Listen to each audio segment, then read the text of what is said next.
This is the Greg Bedard Patriots Podcast with Nick Cattles. We are live, everybody. Of course, we've got to start, Greg, with the news of the day that everybody has been tracking. Odell Beckham Jr. What have you heard about OBJ and the Patriots? So what I've heard is the Patriots are in on it. They've had discussions with Odell's camp, but they are not the only team. There are several teams that have had discussions with him. I do not expect a decision tonight. It'll be interesting to see if Beckham sort of pushes this a little bit. It could cause teams like, I would think, the Patriots would get out pretty quickly. I think they're the team that pretty much states their case and says, this is the deal. This is what we're offering you. This is what you can gain by coming with us. Take it or leave it. And they don't want to be dragged out because there were initial reports from like Josina Anderson saying like it could be a couple days or he's going to take his time. I don't think a lot of these teams want him to take his time. I think they want him in the building as soon as possible. I think the Patriots would love to have him on the field against his former team, the Browns, on Sunday. And that's not going to happen if he takes his time. And we're talking it's dwindling weeks now. There's 8 weeks left in the season? Yep. And it's going to take him some time to get up to speed and all that stuff. So the Patriots are in it.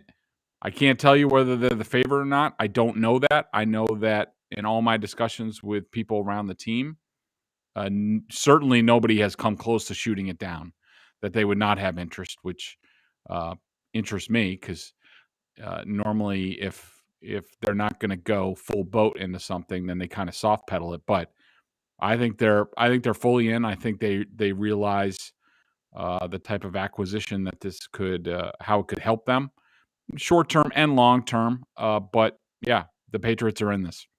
Any idea how they feel? Not only, if they're in it or not, but do they feel like they have a good chance, a slight chance, a great chance? We know they're at the table, but do they feel good about the chips they have in the pocket?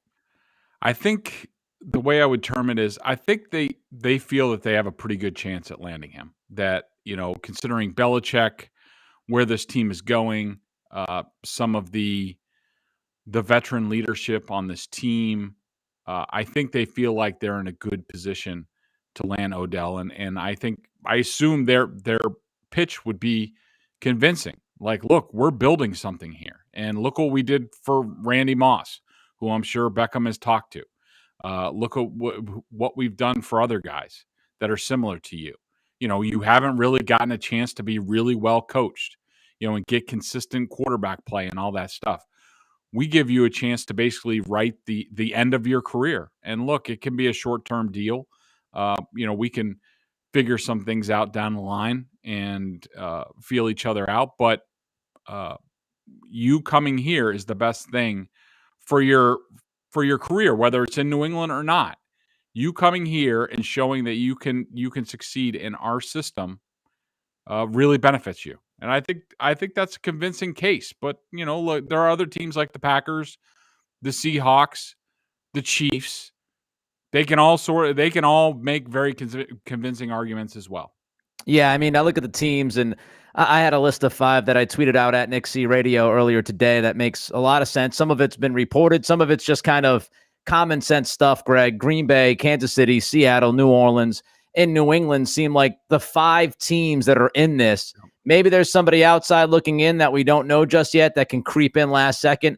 I don't know if there's a Scott Boras mystery team out there that's involved, but those 5 teams make sense. So with all of that said, let me just ask you simply, do you like it? Nick, one thing I did want to mention, one Sure. dark horse team for me, Sure.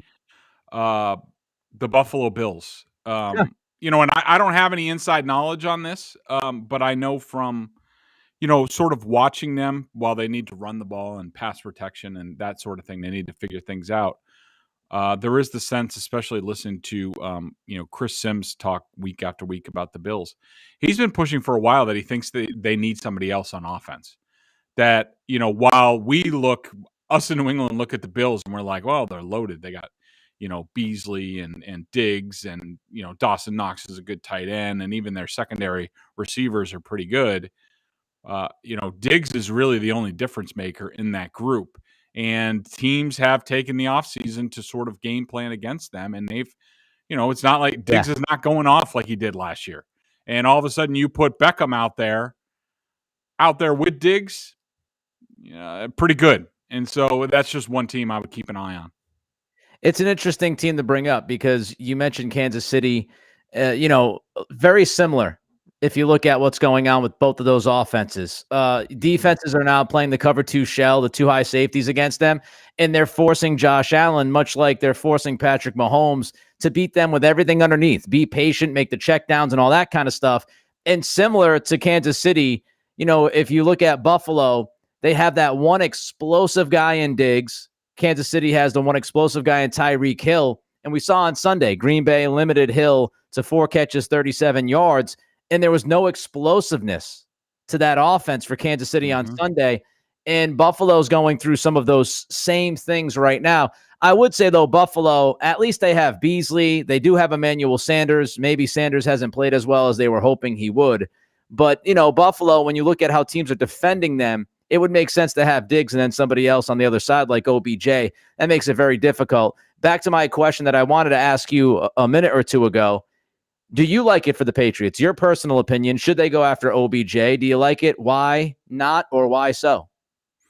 I do. I came around on it. I wrote a column this weekend about it, basically stating the case for and against Odell Beckham Jr. to the Patriots. And in the end, I came out for. And I was a little bit surprised that I did because he's not my type of guy. I am not. I don't want to invite the headache, especially since I think I have growing something with this Patriots team, sort of reestablishing who they are. They've won 3 games in a row. You have a young quarterback. Why put more on his plate than he already has? But here's why I came down on I think they should sign him, and I think they're going to make a very hard run at him. I look at more for next year. And I look at this as more of a tryout process to sort of see, because this season, look, could the Patriots make a Cinderella run and be the first team ever to go to a Super Bowl with a rookie quarterback? Yes. But history tells us it's not going to happen. So the best you're hoping for really for the Patriots is a strong finish to the regular season, contend for the divisional title with the Bills sort of slipping here, winning a game or 2 in the postseason, but really building towards next year. When everybody's been in the program, they get a full off season, all that stuff. And I look at next year, the Patriots depth chart for wide receiver.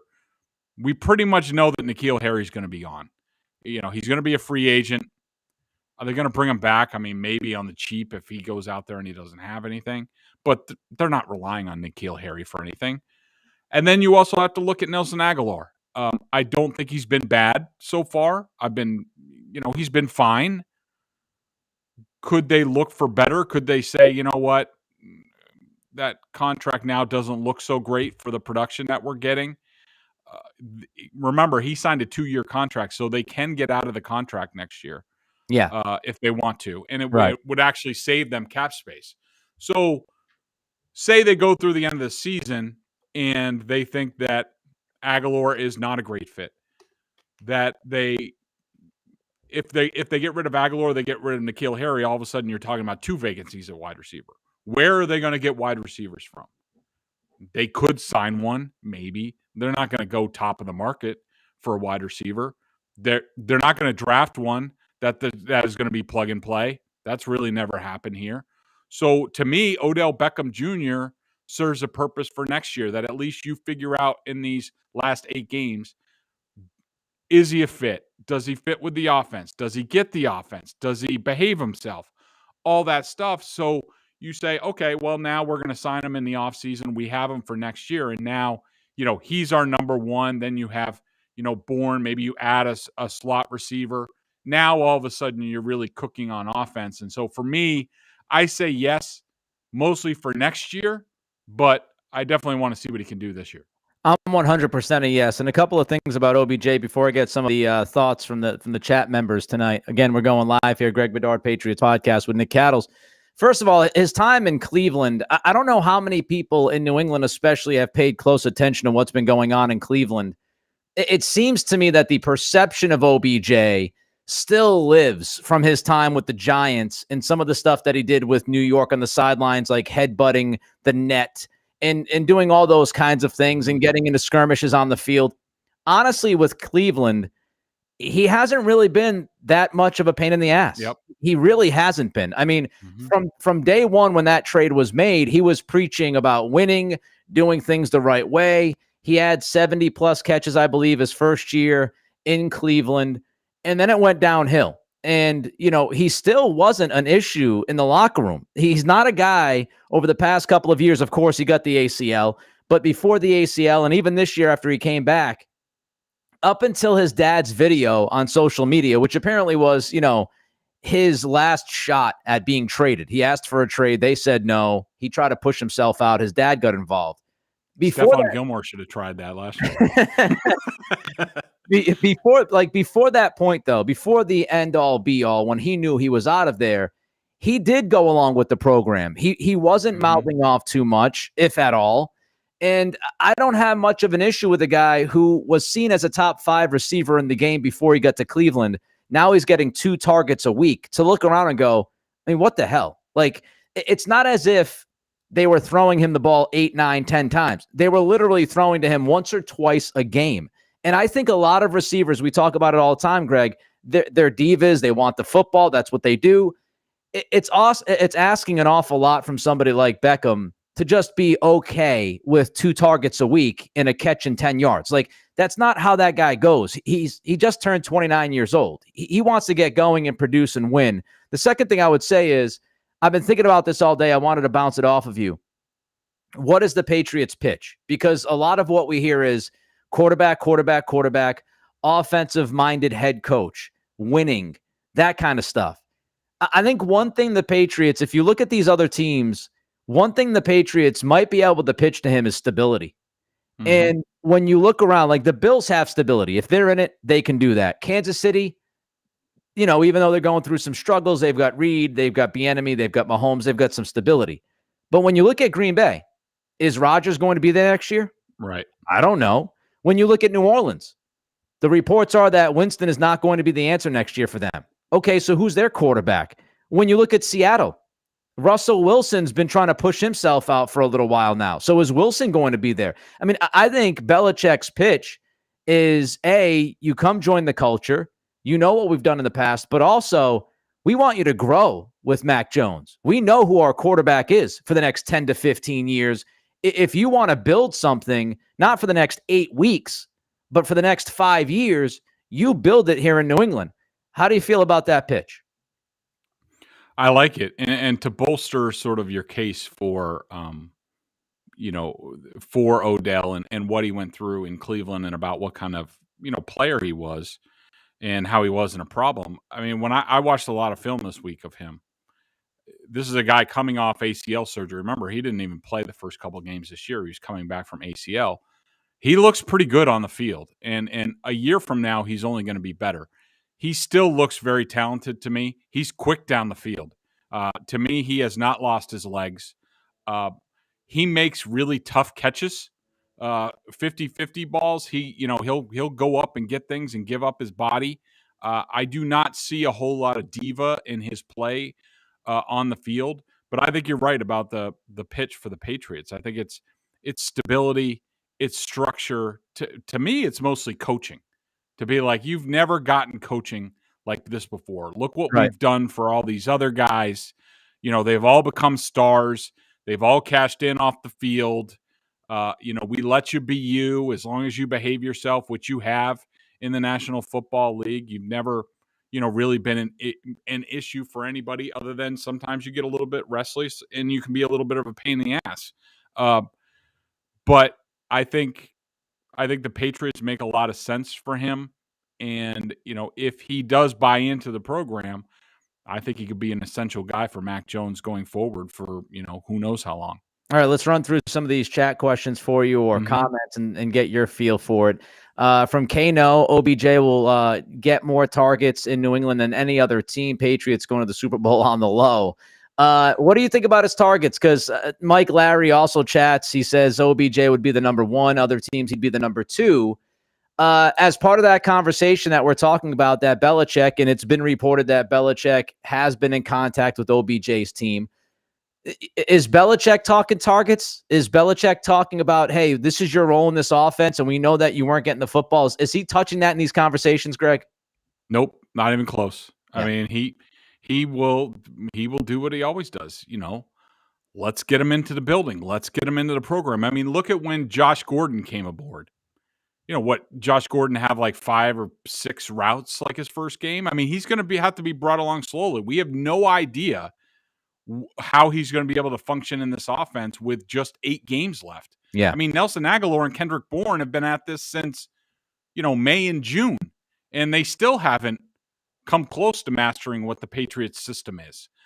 I expect him, if he does sign with New England, they will have a package that hopefully, just like Antonio Brown when he came in here his first week, they will have a package of specific plays, and how he does with that and how he does with the system and how he does in practice, it will either expand or it won't. He is not coming in here to be a number 1 receiver this season. I mean, maybe for the last 3 or 4 games he could be, but certainly not off the bat. He's going to have to earn what he gets here just like everybody else. And to me, I think it's an important discussion that we talk about, like where he fits on this team. Yeah. At least initially, from my understanding, he's going to be sort of a spot receiver, that they are going to put him out there to put pressure on the defense in certain circumstances, possibly open things up for other players. But, really he's a boundary guy long term. He's an X receiver. That's who he is. That's Nelson Agholor's spot right now. He won't be taking that anytime soon. But, I've heard some discussion about him like, oh, well, he could play the slot for Jakobi Meyers. He can't play full-time slot on this team. I mean, all you have to do, go back and watch this past weekend against the Panthers, how much work Jakobi Meyers as a slot receiver has to do in the running game in this offense. I mean, he has to take on linebackers, safeties, cornerbacks, and he hasn't been very good at it, but this is the same thing Julian Edelman has been asked to do, Wes Welker has been asked to do, Troy Brown. It's a physical position, the slot receiver on this team. Can he play inside like when they go, 3rd and 10 and they're going 4 wide? Sure. But he's not going to be a full-time slot on this team. I can tell you that much. Yeah, there's a lot of talk in the chat right now, and you guys and gals can continue to send us chat questions and thoughts. There's a lot of talk in the chat about, Josh McDaniels' play calling, of course. He's always been polarizing, but I would imagine there are some things that they can do with OBJ if he does indeed, decide to join New England. There are some things that you can do with him right away. I mean, there are some things route-wise. Okay, bubble screens, jet sweeps, slant routes, like simple wide receiver 101 stuff. And then, as you said, you can also send them deep out of different positions to kind of stretch the field and hopefully open up the underneath for the tight ends and the running backs. There are some things that you can do. I just wouldn't, if Beckham decides to sign with New England, I wouldn't say, okay, here comes, 10 catches, 150 yards. I think Right. you've got to kind of pace this whole thing. Zachary D'Amico says if he's a real difference maker scheme-wise, then you pitch utilization in certain situations against teams that lead to a Super Bowl. So that's, again, utilizing guys. And that's another point I wanted to bring up, Greg, quickly to ask you about. One of the things that we've heard is that OBJ wants an offensive-minded head coach. Obviously, that's not Bill Belichick, but as you've said a lot on this podcast, Josh McDaniels is the head coach of the offense. So if Beckham's looking at Matt LaFleur of the Packers, he's looking at Sean Payton with the Saints, he's looking at Reed with the Chiefs, he's looking at McDaniels with New England. How do you think McDaniels stacks up with those other guys? No, I think he's right up there with anybody else. And I'm sure, guys like Randy Moss would certainly back that up. And there'll be, plenty of guys that they could talk to that would back up, how good Josh McDaniels is at his job. You brought up sort of, how they would use Odell. One play that stands out from this past weekend against the Panthers where I think he could make a difference and certainly help this team where they're sort of lacking right now is, the strip sack on Mac Jones. Now, first of all, that was poor blocking by Hunter Henry mostly. He allowed the Brian Burns to get to his outside shoulder, and when he had Isaiah Wynn inside, he should have overplayed to the outside, let him go inside where Wynn was there. But in any event, down the field, what Mac Jones had Brandon Bolden and probably could have just checked it down. But the main person on this route was Jakobi Meyers with Stephon Gilmore down the field. And Jakobi Meyers came open. It was after Mac Jones, got nailed and the ball was going. But, Mac Jones was sitting there waiting there all day for Jakobi Meyers to get down the field and make his break. And it just took way too long. You put Odell Beckham in that circumstance and, all of a sudden you have a play. The same play that that Jakobi ran on the interception, that's a rub route where Jakobi got caught up in it and tried to avoid the guy to avoid offensive pass interference. And to me, Odell Beckham's just a guy who gets to the spot quicker, and you don't have that interception. So, those are two examples that stand out to me where, he could basically walk out. I don't know about the first weekend, but certainly the second weekend. And he would play in a certain package and certain groupings with their personnel. And I think he would help. And that falls in line with Patrick Fulmer's question, asking if Odell still has the speed. Is he still a burner? You said you watched him on film. His legs look pretty good. Looks like he can get downfield. Pretty good. I mean, I wouldn't say he's, 24, 25-year-old Beckham, but he's still pretty good in my mind. I mean, his legs look like they have good bounce. He gets up when he needs to.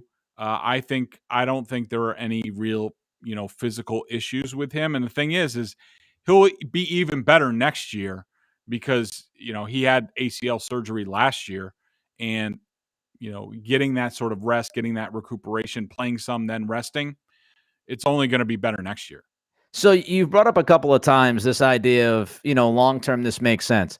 My question is that what OBJ wants, right? Like, let's say the Patriots are pitching Beckham. Hey, listen, you get in here, the facility, you get to work with Mac. Mac's the long-term answer. Again, offering him stability, but we want you to be here in 2022. And if we bring you in, we want to bring you in for not just the rest of this year, but also next year. My question is, OBJ, does he want that? Is this a situation where he says, Bill, look, I want to walk into the facility. I want to have some chemistry with Mac. I want to do what I can do on that field and help you guys win. But I want to be a free agent at the end of this season. Like, I want to reestablish my value, and I want another bite of the apple in free agency. I wonder if that's what Beckham is thinking. Possibly, but if I'm the Patriots, I'm actually open to that. I mean, I just want to sign him through the end of the year. If there's some sort of option, as long as the Patriots have a way out, I'm fine with that. But if I'm the Patriots, I'm not. They already made this mistake with Antonio Brown, with guaranteed money and all that stuff, and at least they got some of it back. But if I'm them, I'm like, look, just come into our program. Help us out for the rest of the year. Let's feel each other out, and then we'll reassess in the offseason. And, I don't think there's a circumstance on any team where Beckham really, even say the Patriots lose out this time, I still think they can land him in the offseason. I would like the trial period, but I don't think he's going to go anywhere. By the time he gets up to speed with a team, there's going to be like 5 or 6 games left in the season. How good is he really going to do where it's going to increase his value all that much? But if I'm the Patriots, I'm interested in, 1 year only, then we'll see. I'm not using a franchise tag because I need to use it on JC Jackson after the season. But I'm going let's just deal with the end of the season, then we'll deal with next season when we get there. Yeah, before we jump to the Carolina game, because we want to break down that one as well and what happened over the weekend on Sunday. Again, I'm seeing some stuff about diva, diva this, diva that, diva this, diva.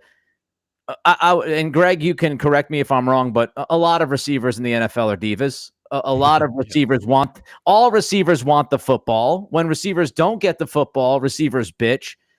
Greg has brought this up, over the past several weeks. Nelson Agholor has been bitching like consistently. Mm-hmm. So, if you're concerned that Beckham's going to be this guy who's going to be complaining and bothering Mac Jones, what Greg sees is a little bit of that from Nelson Agholor already. So would you rather have Would you rather have OBJ's talent and him maybe bitching every once in a while, or Agholor's bitching every once in a while and his talent?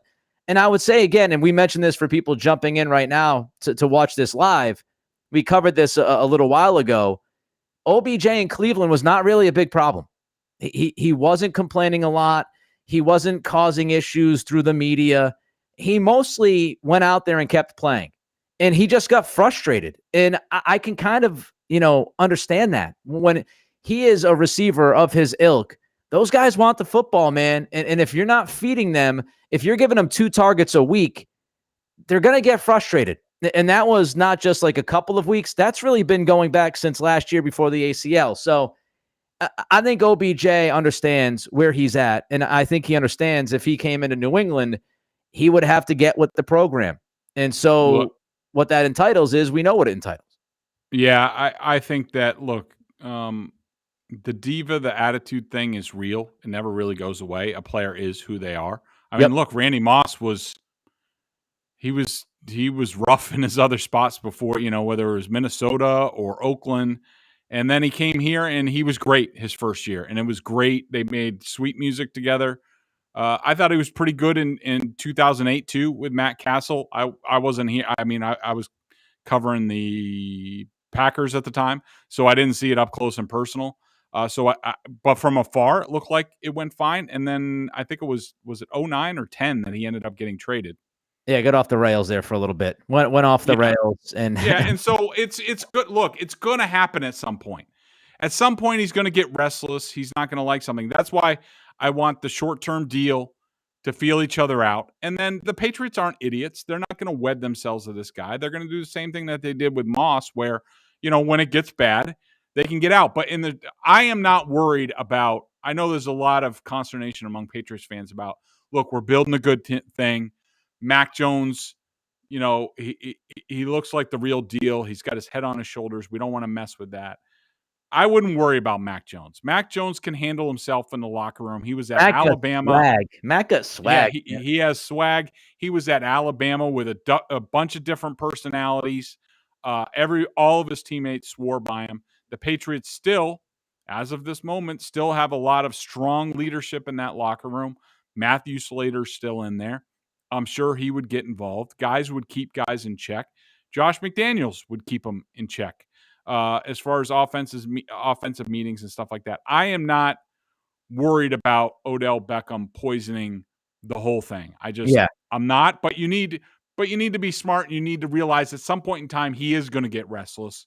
It's just make sure you safeguard yourself for when that happens. Yeah, I agree with all of that. My only point with the Cleveland time is I thought he was much worse in New York, and it wasn't even relatively close. Yeah.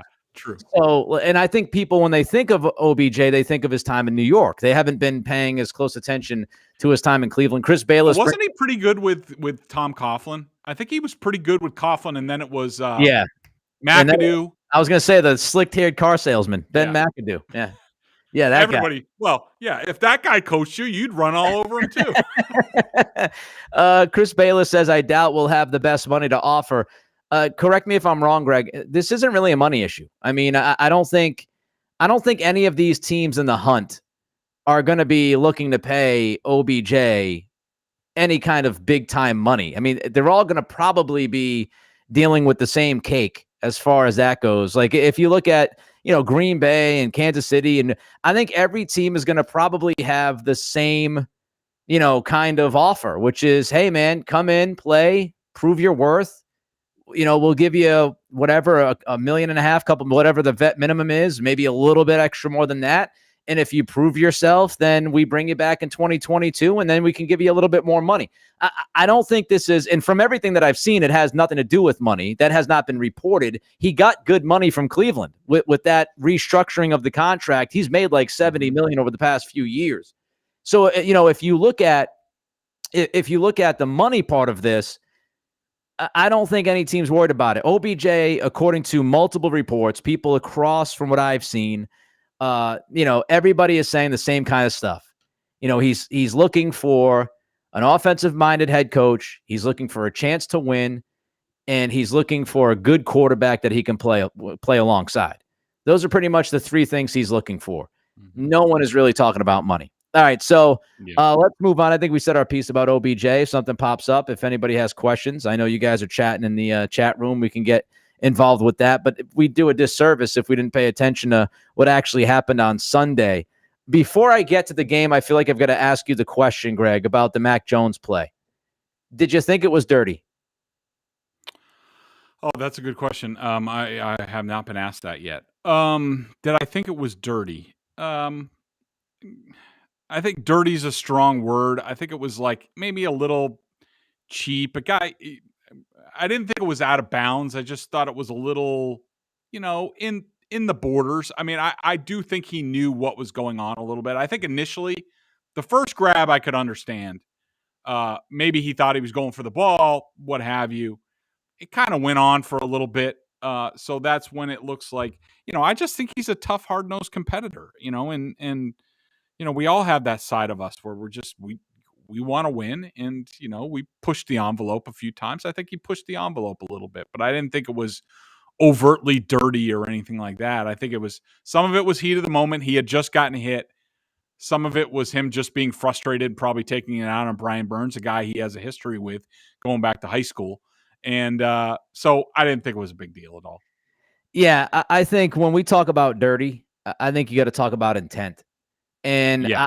I don't think Stomping Mac. people. Yeah, I don't think Mac intended to hurt Brian Burns. I think he got hammered, and he was down on the ground. And maybe at first, I don't buy the whole. Michael Hurley brought this up on Twitter yesterday. I think it's tough to say after a certain amount of time that he thought Burns had the football, because you could kind of see, that. You could see the angle that Mac at some point had to realize that he didn't have the football. Yeah, there's a pile going on like 10 feet away. Yeah, and I think Mac at that point said, like, as he grabbed his foot, he said, "I'm not letting you get the football." Or maybe he did initially think he had the football, and he said, "I'm not letting you go. I'm waiting Right. for my teammates. I'm waiting for my teammates to come in here and tackle you. I'm not going to let you go. That's not going to happen on my watch." So he's grabbing out of the foot. The twist part is where everybody's losing their minds.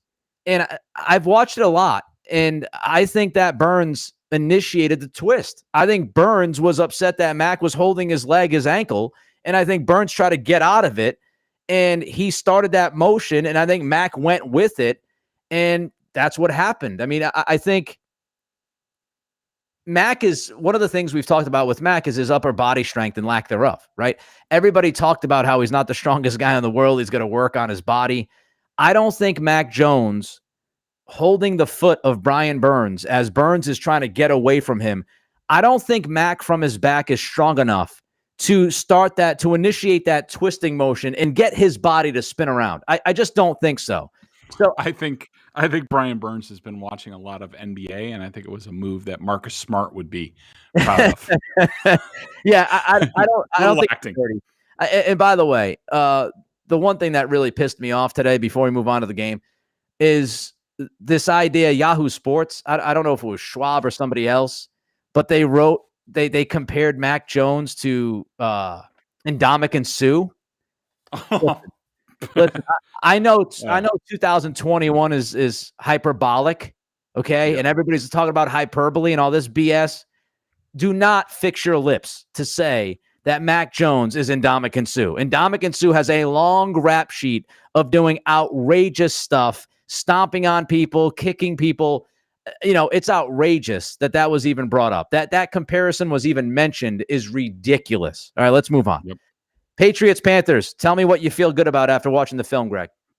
Okay, so what I feel good about. Number one, that the Patriots, as opposed to early on in the season when they couldn't even accept gifts from other teams, they now get to the point where they win mismatches convincingly, and especially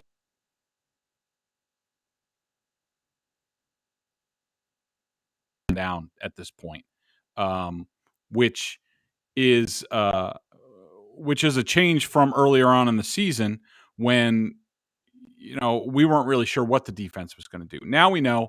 Look, the Chargers we knew could throw the ball. They didn't run the ball very well. Patriots played really good pass defense. The Panthers run the ball really well. They never want to throw the ball with Sam Darnold. The Patriots shut them down. That's awesome. Now, do we know that they can play the same level of defense against a more balanced offense? We don't know that yet, and we will certainly get that answer probably against the Clevelands, the Titans, the Bills, Well, those teams down the stretch. If Nick Chubb plays, maybe not with Cleveland if Chubb's out. If Chubb I and Hunt hope he are out, then plays. I hope he plays. Like I want to see everybody at full go. Like I want to, these are two good teams in the AFC. I want them to go head to head and see what happens. So, I hope he does. So the Pats shutting down one-dimensional teams pretty much. If you can't do more than one thing good, they're going to have your number. Yeah, which is progress for this team since the beginning of the season. And when we talk number two, defense, I was going to say, when we talk about defense, this guy's name is coming up every single podcast. And gosh damn it, he deserves it because he is slowly but surely becoming a beast on that defensive line. Please preach, Greg, about Christian Barmore. I mean, he's just every week, like you said, the last 3 or 4 weeks, every week he's, in my 3 up. He's just been unbelievably impactful. He's been tremendous. And here's the thing, Nick, that stands out. And I'll just use the pick six as an example of sort of his on-field awareness and things like that. So that whole play, the Panthers are running outside zone. They're going to boot the other way. And basically what you're depending on, and the Patriots run similar plays to this, you're depending on the defensive line sliding with the offensive line because they still have to, respect the run and close down the gaps and stuff like that. And Barmore does that initially, but at some point, and I don't know what it was, maybe it was just sort of Sam Darnold turning his head to the right, but Barmore sensed it, read it, boom, saw that it was going to be a bootleg the other way and closed really fast, and that started the whole play. Darnold was running for his life, then Judon comes on late, and Darnold just makes a god-awful throw instead of throwing it out of bounds, and they get the pick six. That's just, one example, and that's been the most surprising thing, and it's the most surprising thing to people around the NFL, the teams that passed on him at the bottom of the first round, who sort of questioned his football instincts on the professional level. And to me, I can tell you, ever since he got on the field consistently, the practice field during training camp, there's not been one time, preseason, regular season, or anything where I've looked at it and been like, he's not getting this, he's not getting that, he's not seeing this. It's been quite the opposite. It's been actually, he sees more than a lot of veterans do in this defense at that position. And so I've just been completely blown away every week by him. He is, at times, when you watch him, he's a man amongst boys. And to have that kind of an impact in your rookie season, and we're not talking about like latter stages of the rookie season. No. We're talking like, 3-4 weeks in, we're going, okay, this dude is legit. And he is, he's throwing guys around on the field. He's mauling double teams. He's pressuring the quarterback. He stopped the touchdown too earlier. Yeah. Sam Darnold had Christian McCaffrey wide open, and Barmore deflected the pass to save a touchdown. He's a dude. Like, he is a dude, and he's a player that Patriots fans obviously are ecstatic about, and you should be, because when you see this kind of legitimate impact from somebody who's playing, a 6th, 7th, 8th professional game, that means as long as he sticks with the program, as long as he keeps working hard, he's going to be really, really, really, really good. And as Dirty Dave says, Barmore is that guy. He is that guy. And if you look at the snaps, you look at the percentage of play, the coaching staff knows because, every single week he's playing more and more and more. I think he had more snaps than any of the defensive linemen this week on the interior.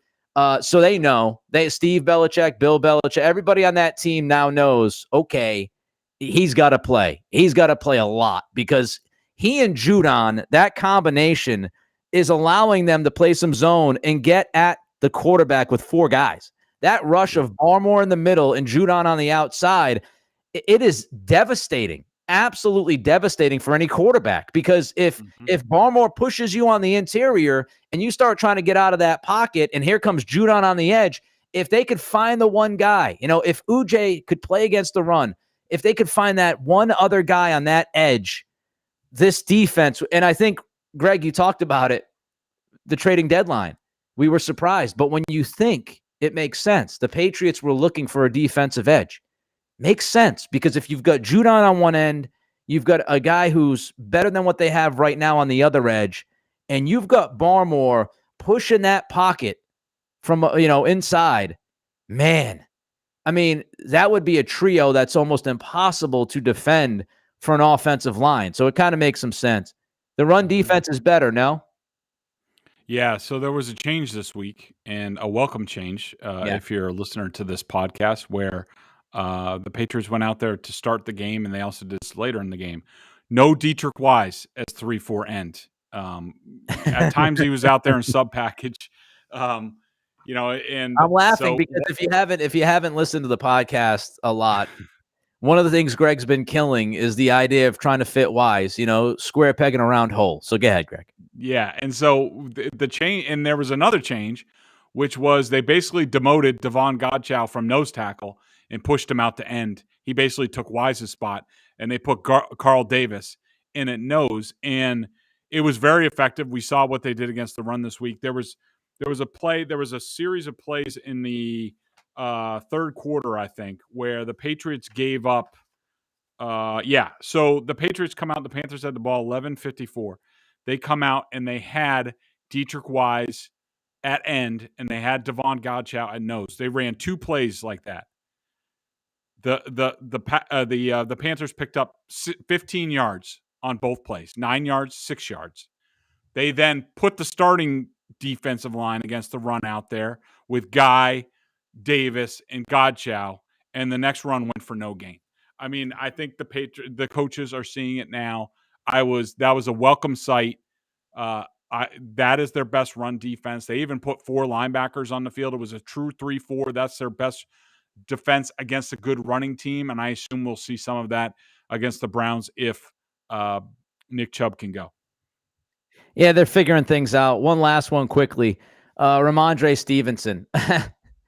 The Bill Belichick can't draft thing took a hit, I think, this year. Listen, it's not to say that he was great the prior 5 years, but Greg, when you look at Mac, you look at Barmore, and then you look at Stevenson, that gear that he had on the 41-yard pass play, for a guy his size to be able to barrel through defenders like he does, stiff arm a dude and practically throw him out the club, and then catch that pass and be able to burn through the secondary with a little bit of move too.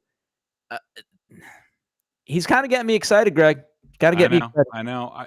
I hope he takes care of the ball and he keeps doing the right things, because all of a sudden he was a healthy scratch, and I don't think it was just the fumble. So hopefully he keeps doing the right things, that the coaches want him to do, so he stays in the lineup, because when he's out there, I mean, I was blown away at how fast he was this week to go along with his size. Yeah. The play that stood out to me, and mostly this was the blocking, but you also saw speed on it, and then the pushing the guy with the stiff arm. The 13-yard run to about the 5-yard line, that was actually one of the few times where the Patriots actually really executed well. Christian Wilkerson comes off the practice squad and blocks two guys on that play.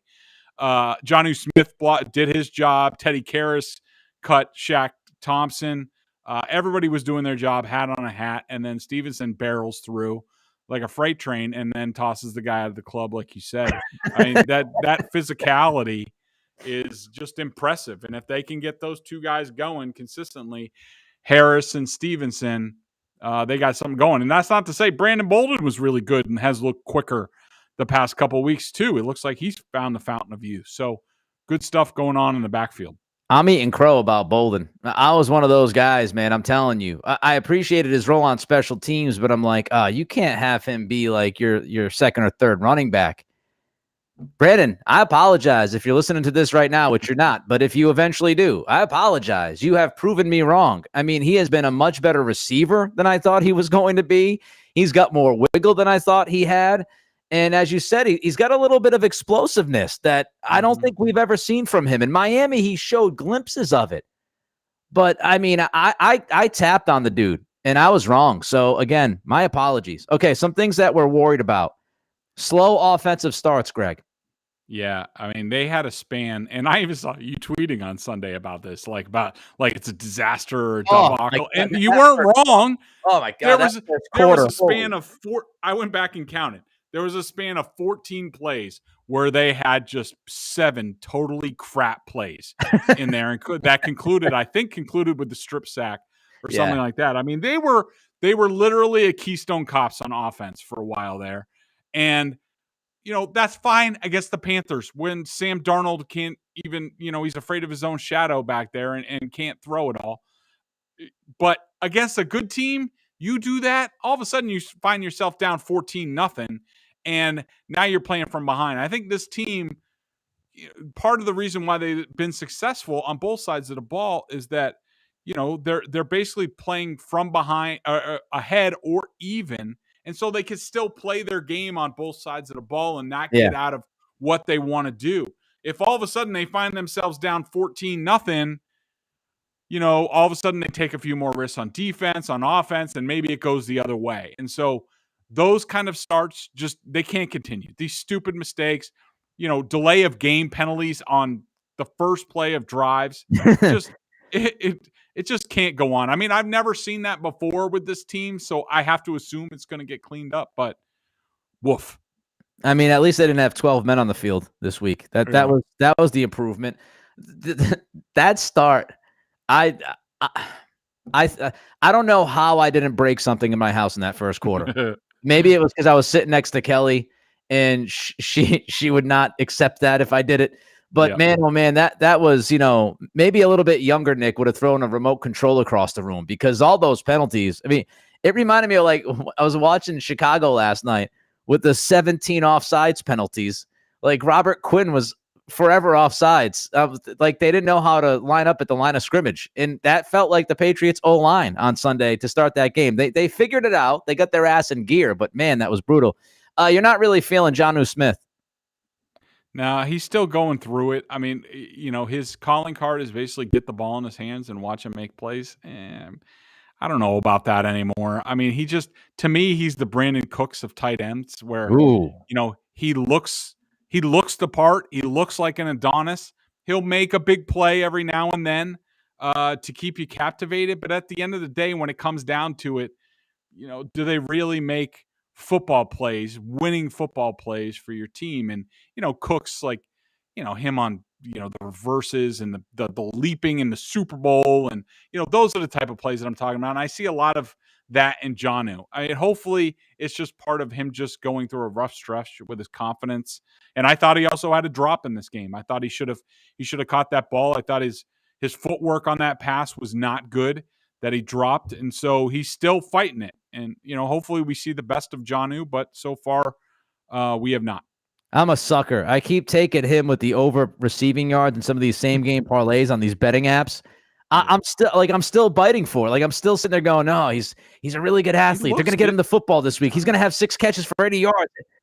I mean, because how can you not like the over under on these receiving yards is like 18 yards for him right now. I'm like, come on, Jonnu, you got to hit me with at least a 25-yard chunk play. Agholor, Godchaux, looking down the road, Greg. What's going on with those two guys? Yeah, I sort of talked about it earlier, but Agholor, look, if the season ended today, in my opinion, the Patriots would probably be like, all right, Nelson, Davon, it was fun, but we're going to try to do better. I don't think it's worked out to this point. That's not to say there's a half a season left. It could Right. work in the second half of the season. They Yep. could just be slow learners, what have you. So, I'm not saying that they are terrible and they won't be back. I'm not saying that. I'm saying if the season ended right now, if I'm the Patriots, I move on and I look for better, including Odell Beckham Jr., wide receiver for Agholor, and Davon Godchaux. They figure something out. More interior, get more time for Barmore. Carl Davis has been really good. He doesn't make much money. Byron Cowart will be back, we think, at some point in time. If not this season, next season. So I don't think their long-term futures here look good. Jonnu Smith, however, they cannot get out of that contract. Those other two guys are on 2-year contracts. They can get out of them. All right, so Patrick Seeley has a question. You think Mac looks mentally fatigued? And I ask you that because one of the things that you have on your worried about section right here in front of me is Mac Jones is treading water a little bit, Greg. Okay, so this was a point of discussion on Felger and Maz today. I did not say that he looks. Yeah, I did not say that he looks mentally fatigued. I said that he has plateaued in recent weeks, in my opinion. It's also backed up by, some advanced stats. One stat that I like to look at after games, just to get it's a general tool, is on the next gen stats. They have a expected completion percentage based on, how's the coverage, how's the pressure, blah, blah, blah. And to me, it rings pretty true. I mean, so far this season, Mac Jones early on in the season, a 4.9. Anything plus to me is good. 4.9 was really good. I thought it was really good then. Week 2, 2.9, still good. The Saints game that they lost, that no one really played well that game. He was a 0.7. Tampa 4.6. That's good. Houston 8.7, played well. That's when he started, the upward tick. Dallas 8.4, upward tick. Then all of a sudden, the last 3 weeks, minus 1.5, minus 11.7, minus 0.3. So, I'm not saying Mac has been bad or he's trending bad or whatever. I just think he was going up and he's plateaued a bit. That's not to say he couldn't be great this week. He could. Yeah. And look, he played 2 really fast defenses in the Chargers that sped him up. I think that has continued this week. His protection hasn't been good. He got blindside hit. That'll speed up anybody. So I understand all that. But, to me, there's no, and I got into the discussion of, look, Mac Jones played a lot in 3 preseason games. He played a lot in training camp. He had a battle going on. He has played, 9 games so far. That's 12 games. That's a college season. And, and you add on the fact that these guys who come straight as rookies go from college ball and bowl games to combine prep and then, into their, draft meetings with teams and things like that, and then into their regular teams programs. He's been going nonstop probably since August, since Alabama's camp. Do I think he might be a little bit fatigued? Yeah, and they haven't had a bye week yet. So none of this means anything other than I'm excited to see Mac get to the bye week, get a breather, reset, reassess, and this goes for the whole team too, and then see what they have for the rest of the season. But I do think that he's plateaued a bit, and I think there's evidence of that. Yeah, and Patrick Seeley, who brought up the idea, seems like you guys are on the same page. He mentioned he jumped back in and said, he hasn't had any time off. College this summer to season must be wearing on him. We haven't had a bye week either, as he said. So a lot of the stuff that you just mentioned, he agrees with you. And I think or a Thursday night. They haven't even had a Thursday night game where you get that 10-day off. Yeah, it's coming up. That's another. So they get the 10-day turnaround on Thursday night and the bye coming up. So that's good for the Patriots and that they've held themselves above water. We got to race through 3 up, 3 down because we've gone much longer than we thought we would. But we're having fun. We like to talk ball. So 3 up. Christian Barmore, Rhamondre Stevenson, 2 guys we've already talked about. So if you want to mention Matthew Judon, he again makes the list. He is a consistent 3 up guy this season. Yeah, I mean, and he was really good, especially in the second half. I mean, so good that I left J.C. Jackson off, a guy who had 2 interceptions, including a pick 6. I mean, I thought the work that Judon and Barmore and Stevenson did was a little bit more individual in nature. And I thought, J.C. made the plays. I'm not saying that, he didn't have a good game. I just was more impressed with those guys. 3 down. Jakobi Meyers makes the list. Yeah, Jakobi had a really rough one. He bobbled that pass on 3rd down. I have him for 2 minus run blocks. I think he was at least partially at fault on the interception. He had a false start. He had another poor run block. He had a tough time in this game, and he's probably another guy, considering this is the first time he's ever done it. that slot receiver role on this team is a lot to ask for physically, and I bet he's feeling it a little bit. We talked about Jonnu Smith, so we'll skip him. Yep. Jahlani Tavai. Yeah, he played 5 snaps. His first snap, I think it was his first snap. Hold on. You know he had to be the drizzling shits if he played 5 snaps and he made your down list. Yeah. I think it was his first snap. He was responsible for like the 53-yard Chuba Hubbard catch and run. He completely like dropped into coverage in the wrong area, and it was just like the C part. I was like, come on, bro. This defense has done a good job all day. You come in here and you blow a coverage on your first snap. So I had well, he deserved it as long as he deserved it. Yep. The BostonSportsJournal.com member question of the day. By the way, I saw in the chat somebody asked, why am I not on EEI anymore? That's a question for EEI, not me. BostonSportsJournal.com member question of the day. $39.99 on the annual plan. Not only do you get top-notch analysis of all the Boston Pro sports, if you're a Pats junkie, which you are, then the membership at BSJ gives you access to a ton of video analysis Bedard does on the coach's film and direct access to him in weekly chats. All righty, Greg. Give me a question that the peeps have been asking you. So the question or statement from Packers Boy was, could they have both the AFC offensive and defensive rookies of the year? Jones and Barmore add in Stevenson. And if Perkins, the injured linebacker from Michigan and safety from Missouri, could be the best draft class in 20 years. All right. The rookies have been good, but let's settle down a little bit. I think that Mac Jones, depending on how the Patriots fare, has a better shot at offensive rookie of the year. Look, it's going to be Micah Parsons on defense. It's his to lose. He's got the Dallas, highlight, television appearances and all that. And he's been talked up all year. And Jamar Chase has been pretty damn good. I think Mac has a chance. If he leads them to the playoffs, and they contend with the Bills, and if they win the AFC East, then yes, Mac Jones should be offensive rookie of the year. Outside of that, I think he's got a tough case, but he's certainly in the mix. I would say both guys have earned the opportunity to be in the mix. I think you can look at this class and just be excited about it. We haven't seen Perkins yet, and if he could come around and you have Perkins and Judon on each end, and then you've got Barmore in the middle, the secondary, they got to get figured out. I think Miles Bryant has played really well since he's been out there. He's just super physical. He's not a big guy, but man, Bryant. Yeah, he can lay the wood. So I like Miles Bryant. J.C. Jackson had a great game on Sunday. We should mention him. We didn't mention him. He's been fantastic. And maybe we'll get into this a little bit more, Greg, later in the week when we get ready for the Cleveland Browns. But the idea that this defense has been playing a lot more zone over the last few weeks, kind of an interesting development. And it really started when Jonathan Jones, went out and he got hurt. And then you're dealing with other injuries. So it's kind of an interesting thing they've been doing defensively. But, hey, look, we talked about this. We're not always right, Greg and I, but we try to be reasonable people when we talk about this football team. And we mentioned this, Greg. A lot of people were getting down early on.